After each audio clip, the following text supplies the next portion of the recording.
While everyone's debating whether Americans are broke or just being careful with their money, last week's Black Friday numbers just dropped a truth bomb that's going to make a lot of economists very uncomfortable. But here's the thing. When you connect those shopping numbers to what happened in the skies above us and the fashion deals flooding our feeds, you start to see a pattern that nobody's talking about. And it reveals something pretty unsettling about where our economy is actually heading. So let me paint you a picture of November 29th, 2025. I'll cover everything we need to know about the new economic reality we're living in. Bloomberg reports that Black Friday sales actually rose from last year. Fantastic. The headline writers are calling it proof of consumer resilience. Next, GQ is pushing Black Friday menswear deals like they're going out of style, literally, with discounts up to 50%. And lastly, 6,000 Airbus planes got grounded because of a software glitch triggered by a solar radiation. Yep, you heard that right. The sun basically broke our planes. Now, if you're thinking those stories don't connect, you're exactly where the mainstream media wants you. Because when you dig deeper, these events reveal a fundamental shift in how our economy actually works now, and why the old rules of measuring economic health are completely useless. Let's start with those Black Friday numbers. Everyone's celebrating because sales went up, right? But here's what they're not telling you. The rise in sales is not happening because people have more money. It's happening because retailers are absolutely desperate to move inventory, and consumers have figured out that waiting for deeper discounts is the new normal. Think about it. When GQ is highlighting 50% off deals like they're doing consumers a favor, what they're really showing us is that the markup on luxury goods has become so insane that cutting prices in half is still profitable. This is not consumer strength.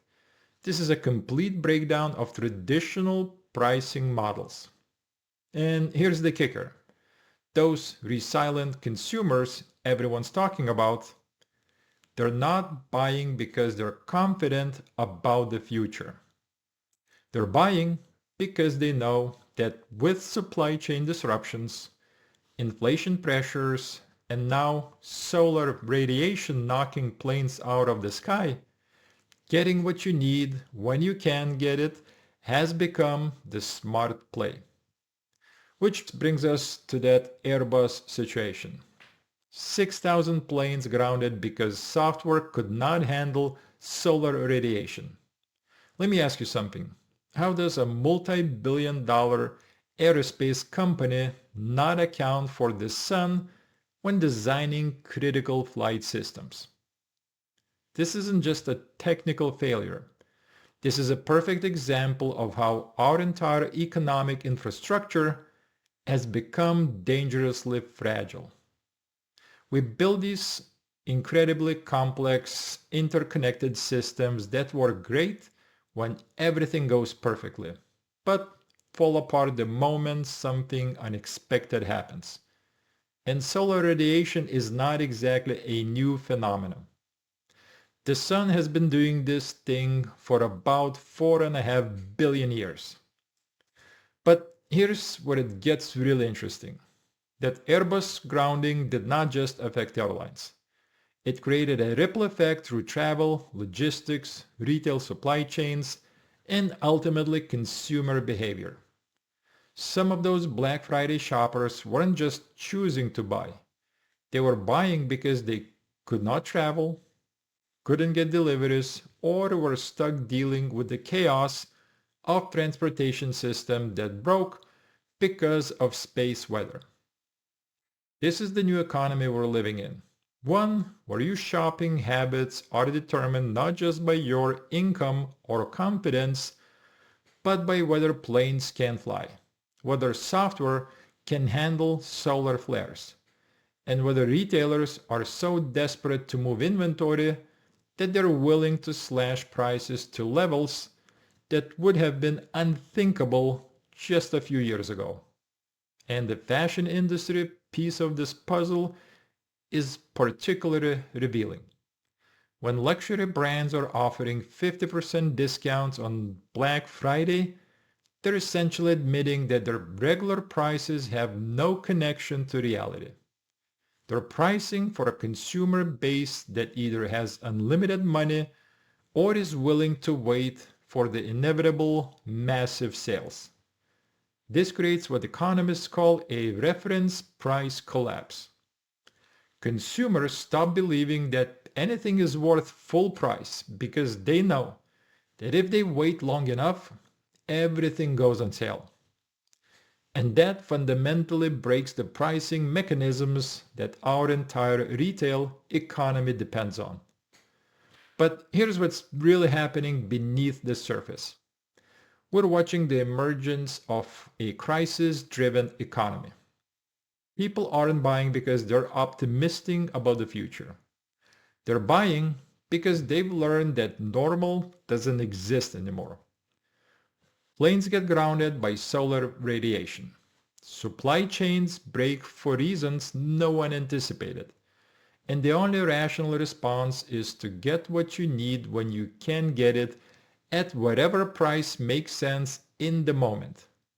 The traditional economic indicators we use to measure consumer confidence, retail strength, and market stability were designed for a world where disruptions were temporary exceptions to normal operations. But we don't live in that world anymore. We live in a world where the exception has become the rule. Those rising Black Friday sales aren't a sign of economic resilience. They're a sign of economic adaptation to constant instability.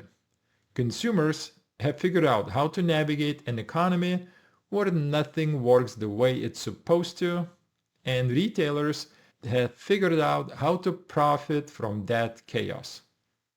And that Airbus situation, it's not a one-off technical glitch. It's a preview of what happens when our increasingly complex technological infrastructure meets a universe that does not care about our quarterly earnings reports. The real question isn't whether consumers are resilient or whether Black Friday sales are strong.